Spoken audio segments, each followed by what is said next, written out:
Goeiemôre julle. Ek stuur vir julle die volledige De Duinewind stuur ek vir julle op skrif aan. Maar ek wil graag vir julle uitnooi môre na die erediens toe. Dis die 1 November se erediens en ons wil graag weer daarom ons mense almal ook op 'n manier bymekaar sien.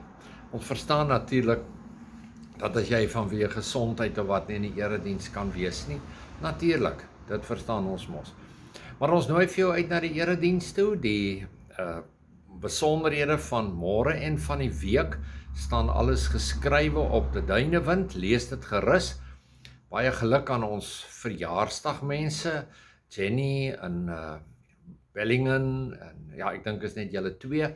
Baie geluk met julle verjaarsdag hierdie week en dankie vir julle rol wat julle ook speel in die gemeente. Ek herinner julle ook dat julle 10de maand dankoffers nog kan bring tot die einde Desember. Baie dankie vir almal wat bydrae gelewer het reeds. Ons waardeer dit so opreg. En groot dankie daarvoor vir die wat nog gaan gee. Ons waardeer dit verskriklik baie. Ons herinner julle daaraan dat aanstaande naweek, dit is nou die 8ste, is daar nagmaal. En dan herinner ons vir al die leiers. Ons het so nodig om lekker weer spoed op te tel en momentum te kry. Ons herinner julle aan die 2 afkondigings wat geskrywe staan op Die Duinewind.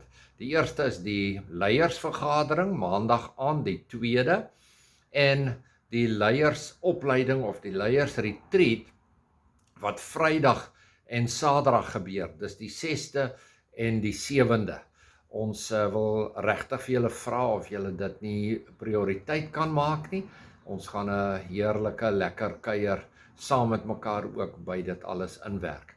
Lees gerus die Duinewind met al die nuus en al die inligting. Baie dankie vir almal wat hard werk om elke week vir ons 'n lekker mooi Duinewind te gee. Ek stuur nou die harde kopie of dan in jou geval gaan jy dit kry volledig uitgeskryf. Stuur ek nou vir jou net hierna. Dankie hoor, tata.